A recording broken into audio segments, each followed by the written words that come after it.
يا مساء الفل والهنا على احسن ناس في الدنيا. مليون مبروك لجمهور الهلال.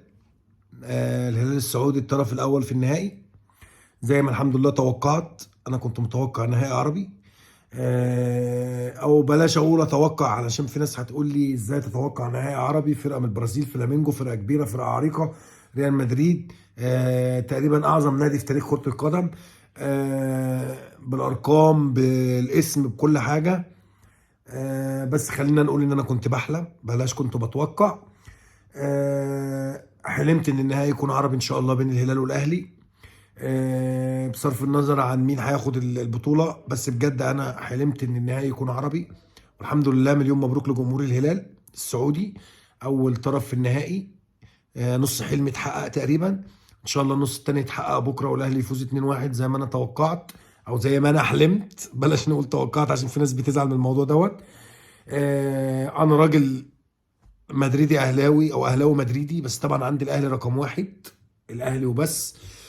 الاهلي وكفى، اعظم نادي في الكون. اتمنى طبعا بكره توفيق النادي الاهلي، وان حلمي يتحقق والنهائي يكون عربي. الاهلي الهلال. واتمنى فعلا ان النادي الاهلي ياخد بطوله كاس العالم للانديه. بس احنا هنمر بكره، عندنا تجربه بكره صعبه جدا جدا جدا، يمكن اصعب تجربه بالنسبه للنادي الاهلي في تاريخه في كاس العالم للانديه. ريال مدريد فريق عريق، فريق اسم كبير، فريق ما فيش جدال، ما فيش خلاف ان هو من اعظم الفرق في تاريخ كرة القدم، ان لم يكن الاعظم يعني. مهمة صعبة. في لعيبة بتوقع ان هي لو في حالتها بكرة ان شاء الله هيصنعوا الفرق مع النادي الاهلي، زي عبد القادر وحسين الشحات ومحمد الشناوي بالتحديد. اتمنى ان محمد الشناوي بكره يكون في يومه. التصديات بتاعته لما بيكون في يومه بتفرق معانا بشكل كبير.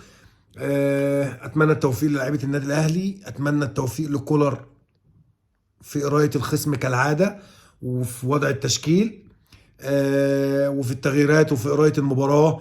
اتمنى ان كولر بكره يتفوق على انشيلوتي. وان شاء الله ان شاء الله الغيابات تكون مؤثره جدا، لان فعلا احنا لو اتكلمنا عن كورتوا وكريم بنزيما بس، بشكل كبير هم تقريبا تلت فرقه ريال مدريد بكل امانه. كل خوفي هيكون من اسينسيو. لعيب مميز، لعيب سريع، هيتعب محمد هاني بشكل كبير. التركيز بكره في نص الملعب من حمدي فتحي وديانج وعمرو السولية هيفرق بشكل كبير جدا. اتمنى ان اللعيبه بكره تكون موفقه، والمدرب يكون موفق، وتكون اداره فنيه جيده للمباراه. وان شاء الله ان شاء الله يكمل النهائي العربي اللي انا بحلم بيه، وان شاء الله الاهلي ياخد البطوله في النهائي. كل دي احلام. مش عايز اتكلم فنيا في اي حاجه، انا كل اللي انا حابه وكل اللي انا طالبه من ربنا ان ربنا يوفقهم بكره. وان شاء الله التوفيق يكون حليف النادي الاهلي، ويكون الطرف الثاني للنهائي، ويكون نهائي عربي خالص ان شاء الله. سلام.